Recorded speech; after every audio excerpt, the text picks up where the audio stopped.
जी सामीन, आज का एपिसोड कुछ इस तरह से खुलता है कि शुरू में आगाज़ में हम देखते हैं कि बड़ी बड़ी मूंछों वाला, सर पे बहुत बड़ी टोपी पहने हुए एक तुर्क सरदार अपने साथियों समेत जंगल में घोड़ों के साथ किसी का इंतज़ार कर रहा है। ये तुर्क सरदार है और इसका नाम है तुर्गुत।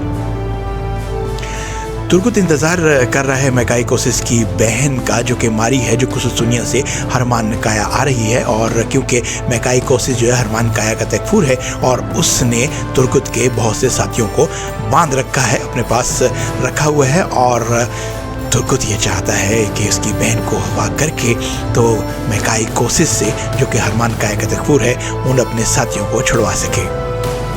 ये स्क्रीन पर आपको जो नज़र आ रही है ये है उसकी बेतहाशा खूबसूरत बहन मारिया, और उसके साथ जो इसकी मुलाज़िम बेटी है उसका नाम है कॉर्नेलिया।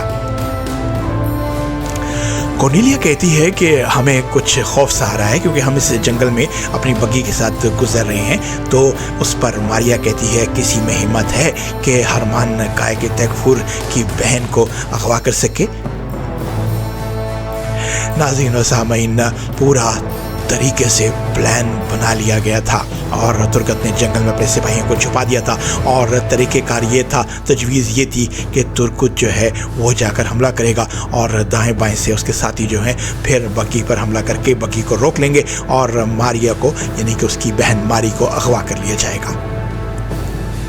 कुछ ऐसा ही सिलसिला शुरू हो चुका है और बग्गी हम देख रहे हैं कि बग्गी भाग रही है, तेज़ आ रही है और बग्गी के चारों तरफ मारिया के जो चौकीदार हैं, गार्ड्स हैं और सिपह सलार हैं जो तकफूर के साथ लगाए हैं वो भी हैं। लेकिन तुर्गुत बहुत दलेर है। दूसरी जानब तुर्गुत अपने कबीले से बहुत प्यार करता है, अपने लोगों से बहुत प्यार करता है और उनके लिए जान की सर की बाजी लगाने से बिल्कुल गुरेज नहीं करता। और तुर्गुत के पास कोई रास्ता रह नहीं गया था कि वो मैकाइकोसिस से अपने साथियों को छुड़वा सकता। तो उसने सोचा कि यही बेहतर है कि उसकी बहन को अगवा कर लिया जाए और जब वो पूछने आएगा तो मैं कहूँगा कि मेरे साथियों को छोड़ दो, मैं तुम्हारी बहन को छोड़ दूंगा। ये मंजर आपके सामने जा रहा है। तुर्गुत हवा के घोड़े पर सवार पूरी ताकत से घोड़े को सरपट दौड़ाता हुआ भागा चला जा रहा है बग्गी की तरफ। और अभी तक मारिया बिल्कुल लाइल्म है कि उसके साथ क्या होने जा रहा है।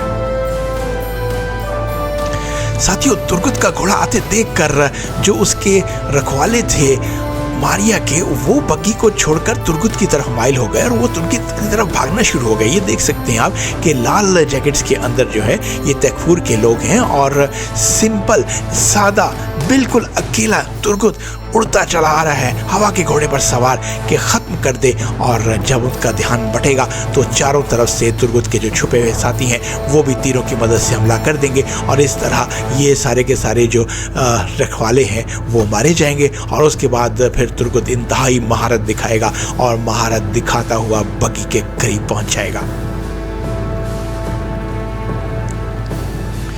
जी साथियों, वही पुराना तरीका है जो कि इंग्लिश फिल्मों में दिखाया जाता था और यहाँ पर कोई स्टंट नहीं है बल्कि तुर्गुत ने खुद ही किया है। और भागती हुई तेज़ बग्गी के करीब पहुंचकर उसने जाकर जो शख्स बग्गी चला रहा था उसको उसने तलवार से मारा और उसके बाद बग्गी बिल्कुल खाली हो गई और बग्गी जो है वो भाग रही थी, चल रही थी और घोड़े थरपट दौड़ रहे थे। और जैसे कि आप देख सक रहे हैं तुर्गुत जो है वो बग्गी तक पहुँचने की पूरी कोशिश कर रहा है और फिर वो जंप लगा कर बग्गी के घोड़ों पर सवार हो जाता है और बग्गी का जो कोचवान होता है उसको वो ख़त्म कर देता है।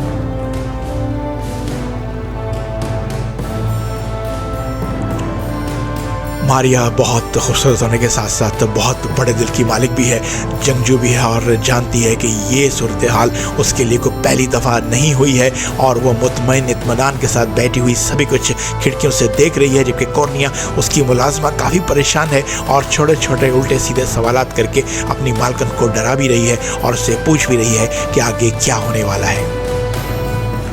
ये बहुत ही दिलचस्प मंजर है क्योंकि अब जो मारिया की बग्गी है वो चारों तरफ से घेरी जा चुकी है। ये देखिए नाजरीन, अब तुर्गुत जो है उस बग्गी के ऊपर सवार हो चुका है और घोड़ों की लगामें उसने खींच दी हैं और अब किसी लम्हे भी घोड़े रुक जाएंगे। मारिया के चेहरे पर इत्मीनान है, सख्ती है और दलेरी है।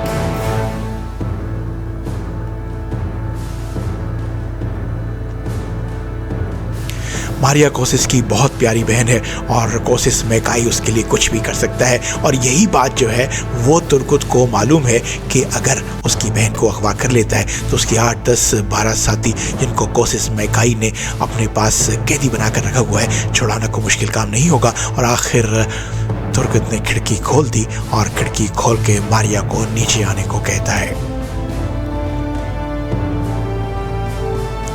मारिया उससे इब्तदाई अल्फाज में कहती है, तुम्हारी इस तरह की जुर्रत कैसे हुई? शायद तुम्हें इस बात का पता नहीं कि मेरा भाई कौन है। मेकाई कोसिस जो है वो यहाँ का सरदार है, तेकफूर है, हरमान काया का, और तुम्हारे साथ जो है बहुत बुरा सलूक होगा।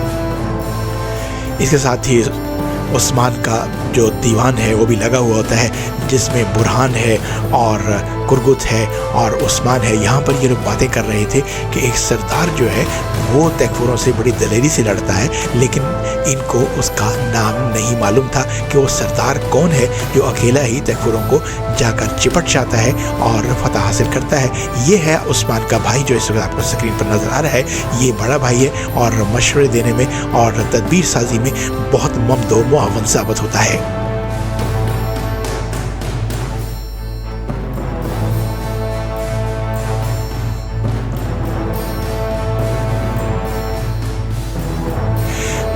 ज़रा सा सीन चेंज होता है और यहाँ पर जो है इनके पास रोगातुस लास्क्रस आता है। रोगातुस लास्क्रस जो है वो बेलाचेक का तैकफूर है और ये यहाँ पर जो बात करने आया है वो ये करने आया है कि पादरी जो है वो कैसे गायब हो गया, कहाँ चला गया। और उस्मान, अगर तुम्हें कुछ पता है तो तुम मुझे बता दो। जिस पर उस्मान कहता है कि तुम सब बादशाह से भागे हुए हो और तुम्हारा पादरी भी भागा हुआ है, तुम्हारा पादरी खुद ही भागा हुआ है, तो उसके सिलसिले में क्या कर सकता हूँ। और जो लास्क्रस है वो थोड़ा सा खामोश हो जाता है। रोगातुस लास्क्रस यहाँ पर जो सीन है बड़ी तेज़ी से चल रहा है। यहाँ पर मेकाई कोसिस को आकर उसका जो मुलाजिम है नस्तूर बताता है कि आपकी बहन के जो काफिला है, मारिया के काफिले पर हमला हो गया है और उसको अगवा कर लिया गया है। जब ये खबर देता है तो उस वक्त मेकाई कोसिस जो है वो शतरंज खेल रहा होता है और ये सामने आप देख सकते हैं मेकाई कोसिस की शक्ल, और बरहम हो जाता है, गुस्से में आग बगोला हो जाता है, उसकी आंखों से आग निकलना शुरू हो जाती है, क्योंकि वो ये सोचता था कि किसकी इतनी हिम्मत हो सकती है कि जानते बूझते मेरे इलाके के अंदर, हरमान काया के अंदर मेरी बहन को अगवा कर ले। और जब उसको नस्तूर बताता है कि ये शायद किसी तुर्क ने किया है, तो फिर मेकाई कोसिस के गुस्से की इंतहा नहीं रहती और वो फौरन से पहले जाकर उस्मान से मिलने की तैयारी शुरू कर देता है।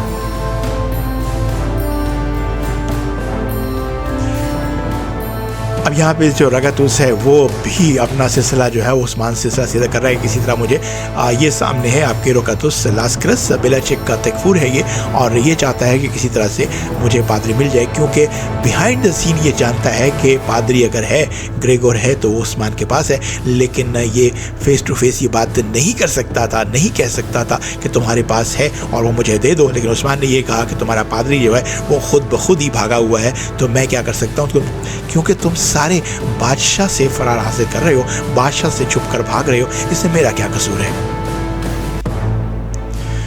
यहाँ उस्मान का भाई जो है वो बताता है कि इस तरह से सिलसिला नहीं चल सकता। रोगातुस लास्क्रस बेलाचेक का तैकफूर अब हमारे दरबार में आके, हमारे दीवान में आके ऊंची आवाज़ से इस तरह से बात करेगा, ये माहौल बिल्कुल ठीक नहीं है। उस पर उस्मान कहता है ये सब बातें छोड़िए और आप पादरी की जो हिफाजत है उसको बेहतर बनाइए। जिस पर भाई से निभात रख के कहता है और प्रॉमिस करता है कि ठीक है, मैं उसकी हिफाजत करता हूँ, क्योंकि पादरी तो था ही इनके पास। ये है ख़वातीन व हज़रात मजहबी एक शख्सियत जो है वो है अताबाली, और ये है बाला पहुंचती हैं अताबाली के पास, क्योंकि बाला जो है एक अरसे दराज से औलाद से महरूम थी और अताबाली जो है वो एक रूहानी शख्सियत है। बहुत ज़्यादा तबलीग करते हैं, बहुत ज़्यादा दुआ करते हैं और बेतहाशा अच्छे जो है तलवार का इस्तेमाल करते हैं। और यहाँ पर आके बाला इनको बताती है कि बाबा जान बहुत अरसे नाउमीद रहने के बाद अब मैं पुरुमीद हो गई हूँ और मैं औलाद की खुशखबरी जो है वो आपको देना चाहती हूँ, आपको बताना चाहती हूँ। इस पर वालिद बहुत खुश होता है, बाला को बहुत प्यार करता है और और बाला भी बाप का प्यार हासिल कर कर बहुत खुश होती है। फिर बाला अपने वालिद साहब के लिए मसल्ला बिछाती है और वहीं पर शुक्राने के नवाफिल अदा करने के लिए अता बाली खड़े हो जाते हैं और रब्बे ज़ुल जलाल के रूबरू हाजिर होकर उसी वक्त शुक्र अदा करते हैं कि या अल्लाह तूने नामुमकिन को मुमकिन कर दिखाया।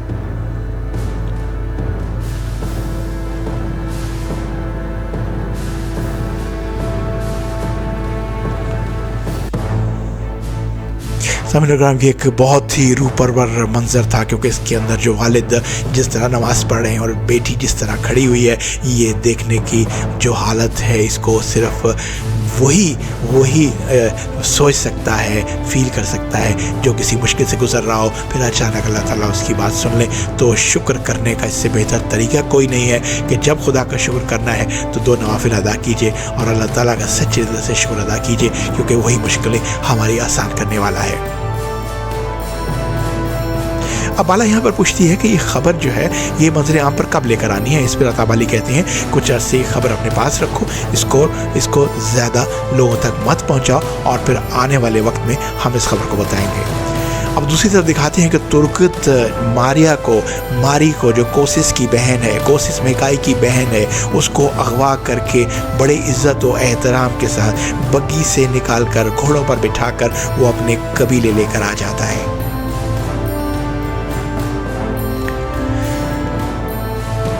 ज़रा नाज नखरा देखिए, ज़रा उसका जो है गरूर देखिए, उसका इत्मीनान देखिए। दुश्मनों में मारी फंसी हुई है लेकिन वो कितने इत्मीनान से खड़ी है, क्योंकि उसको पता है कि अरमान काया का तकफूर जो है मेकाई कोसिस मेरा भाई इन सबको चुटकी बजाते ख़त्म कर देगा, और उसका इत्मीनान, उसका गरूर जो है वो किसी तरह भी कम होने नहीं पा रहा।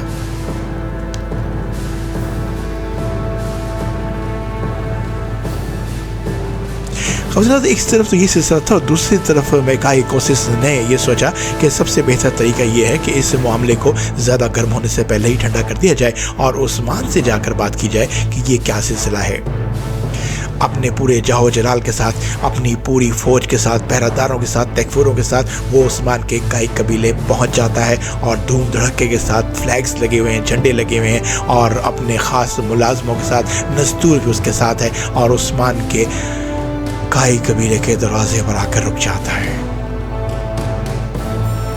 यहाँ पर नस्तूर बताता है कि मेकाई कोसिस उस्मान से मिलना चाहता है, जो कि अरमान काया के तकफूर हैं, और उस्मान के जो पहरेदार होते हैं वो कुछ लम्हे के लिए हिचकिचाहट करते हैं और ख़बर जो है उस्मान तक पहुँचाई जाती है और जवाब में ये जवाब आता है कि उस्मान साहब जो हैं वो मिलने को तैयार हैं, आप आ सकते हैं, ताकि उस्मान से तकफूर की यानी कि मेकाई कोसिस की जो अरमान काया का तकफूर है उसकी मुलाकात कराई जाएगी। मेकाई कोसिस जो है वो मारी का भाई भी है। अब मेकाई कोसिस ख़वातीन हज़रात उस्मान के दरबार में आ जाता है और इब्तिदाई बातें करने के बाद उस्मान उसको बताता है कि आज मेरे पास से जो है बेलाचिक का तकफूर रोगातोरिस लास्क्रस भी आया था और वो भी जो है वो पादरी के सिलसिले में बहुत परेशान था, तो तुम भी यही बात करने आए हो, तो बैठो इस बात को हम शुरू करते हैं और पादरी के बारे में तुमसे भी मैं वही बात कहूँगा, वही जवाब दूंगा जो कि मैंने रोगातोरिस लास्क्रस से कहा है, बेलाचिक का तकफूर से। लेकिन यहाँ पर मेकाई कोसिस जो है वो बरहम हो जाता है और कहता है कि मैं इस मसले पर बिल्कुल ना बात करना चाहता हूँ, ना मुझे इस मसले के बारे में कुछ पता है, मैं कुछ और बात करने आया हूँ। ये देखकर उस्मान की आंखों में और उसके माथे के तेवर बदल जाते हैं, जो कि हैरान कुन तौर पर कोसिस की आंखों में देखता है कि ये क्या बात करने आया है। मेकाई कोसिस अपनी भारी आवाज़ के अंदर अपने चेहरे पर सिलवटें डालते हुए, आंखों से अंगारे बरसाता हुआ बात शुरू करता है और कहता है कि मेरी बहन मारी को तुम्हारे किसी सरदार ने अगवा कर लिया है। क्या ये है तुर्कों का रवैया? क्या ये है तुम्हारा दस्तूर? क्या ये है तुम्हारा तरीका कि एक निहत्ती अकेली औरत को तुम अगवा कर लिया करते हो? ये बातें सुनकर उस्मान जो है बहुत जज्बाती हो जाता है और वो कहता है कि तुमने मेरे बारे में जो कुछ सुना है, क्योंकि मेकाई कोसिस ने यही कहा था कि तुम एक बहुत ज़्यादा इंसाफ पसंद जो हो वो सरदार हो। अभी वहाँ बात चल रही है और यहाँ पर दिखाते हैं कि जो मारी है उसके साथ बड़ा अच्छा तरीका रखा रखा हुआ है तुर्गुत ने, और तुर्गुत खाना लेकर आता है और बड़े प्यार मोहब्बत के साथ, बड़े अदब व एहतराम के साथ, एक खातून होने के नाते और एक तकफूर की बहन होने के नाते उसको सारे लवाजमात उसके आगे रखता है और उसको कहता है कि ये आपके लिए खाना है। लेकिन वहाँ पर उसको अचानक एक सांप नज़र आता है जो कि मारी के पीछे खड़ा होता है। तुर्गुत सिपा सलार जो है उसको बताए बगैर मारी को कि तुम्हारे पीछे सांप है, सांप को गर्दन से पकड़ लेता है, दबोच लेता है। ये जैसा कि आप इस वक्त देख सकते हैं। तुर्गुत एक दलेर निडर सरदार है। तुर्गुत एक निडर बहादुर सरदार है जिसने एक लम्हे की ताखीर किए बगैर सांप को न सिर्फ गर्दन से पकड़ लिया बल्कि इतनी जोर से हाथ से उसको दबाया कि सांप खत्म हो गया, सांप मर गया। अभी सारी बातें मारी देख रही थी और मारी कहने लगी कि तुम शायद मुझे मरूब करने की कोशिश कर रहे हो। मैं मरूब नहीं होती। और उस पर तुर्गुत कहता है कि मैं तुम्हें मरूब करना नहीं चाह रहा, तुम्हें कोई और मारना चाहता है। मैं तो तुम्हारे दुखों का मदावा करने आया हूँ, मैं तुम्हारे लिए खाना लेकर आया हूँ, तुम अपना खाना खाओ। और जब यहाँ पर बताता है कि तुम्हारे भाई ने मेरे लोगों को अपने पास रखा हुआ है और जब वो उनको छोड़ देगा तो मैं भी तुम्हें यहाँ से आज़ाद कर दूँगा। अब दूसरी तरफ उस्मान वादा कर बैठा है मेकाई कोसिस से कि मैं फ़ौरन से पेशतर जाऊंगा और जो सरदार भी तुर्क है जिसने तुम्हारी बहन को मारी को उठाया है मैं उससे बात करूंगा। सरदार तैयारी करता है, अपने बंदों को लेता है, साथ लेकर अपने सिपा सलारों को लेकर पूरी आनो शान से वो जाकर तुर्गुत के कबीले पहुंच जाता है।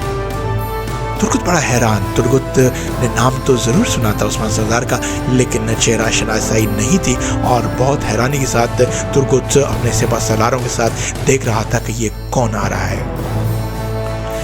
वहाँ पहुँचते ही उस्मान बुलंद आवाज़ से कहता है, तुम में से तुर्गुत सरदार कौन है? जिस पर तुर्गुत सरदार अपना हाथ बुलंद करता है और कहता है कि मैं तुर्गुत सरदार हूँ, कौन पूछ रहा है?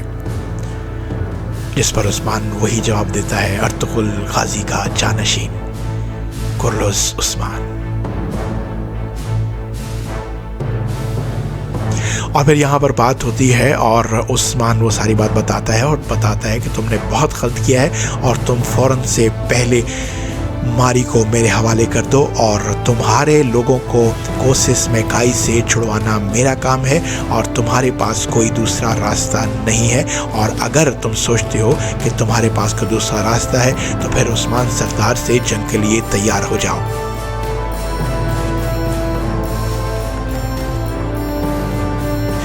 तुर्गुत सरदार कुछ देर सोचने के बाद फैसला करता है और कहता है अपने सिपा सलार को, अपने साथियों को कि जाओ, जाके मारी को लेकर आ जाओ और उस्मान सरदार के हवाले कर दो।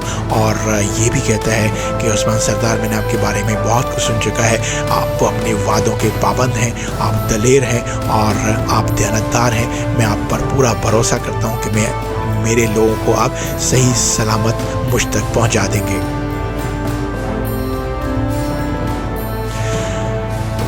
यहाँ पर बात आगे बढ़ती है और उस्मान सरदार बुरहान को कहता है कि तुम मारी को ले जाकर मेकाई कोसिस हरमान काया का जो तकफूर है उसको दे दो और जाकर उससे तुर्गुत के आदमियों को रिहा करवा लो। अब उस्मान मारी को लेकर जा रहा है तुर्गुत के हाथ से और तुर्गुत ने बहुत मेहनत के साथ मारी को अगवा किया था। और ये भी याद रहे कि तुर्गुत अपने साथियों से, अपने कबीले से बहुत प्यार करता है और उसके साथियों को इस वक्त मेकाई कोसिस ने अपनी कैद में रखा हुआ है। और तुर्गुत ने शर्त लगाई थी कि तुम मुझे मेरे सारे के सारे साथी मारी के बदले में सही सलामत वापस करोगे, जिसका उस्मान सरदार ने वादा किया। और ये मारी को लेकर यहाँ से निकल जाते हैं।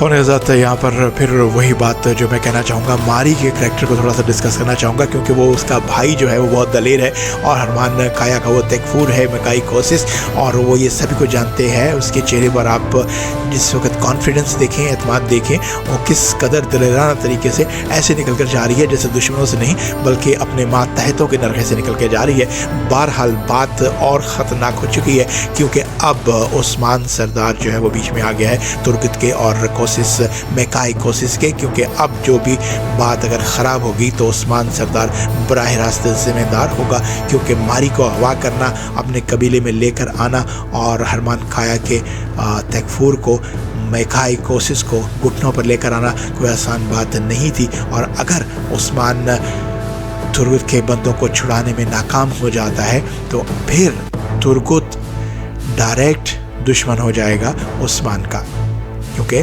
उस्मान एक गलत प्रॉमिस करके, एक गलत बात करके मारी को वहाँ से ले गया और उस्मान ने वो प्रॉमिस किया जो कि वो पूरा नहीं कर सकता था। तो सिचुएशन जो है वो बहुत बहुत ख़राब होने वाली है या ठीक होने वाली है। कहानी आगे चलेगी, कहानी यहीं पर ख़त्म होती है, ये एपिसोड यहीं पर ख़त्म होता है और अगले एपिसोड में फिर आपसे मुलाकात होगी। और आखिर में वही बातें जो आपको पसंद नहीं है मुझे बहुत पसंद है। लाइक कर लीजिएगा, सब्सक्राइब कर लीजिएगा, कमेंट्स कर लीजिएगा, डिसलाइक भी कर लीजिएगा अगर करना चाहते हैं तो, लेकिन हमारे साथ राब्ते में रहिए, क्योंकि हम बहुत कुछ लेकर आ रहे हैं आपके लिए आहिस्ता आहिस्ता लेकिन लगातार। कंसिस्टेंसी डेवलप हमने की हुई है। आप स्टे कीजिए, हमारे साथ रहिए, हम आपका वक्त अच्छा पास करवाएंगे। नसीम अहमद को फिल्मी दुनिया से इजाज़त दीजिए और अपना बहुत ख्याल रखिएगा। अल्लाह निगहबान।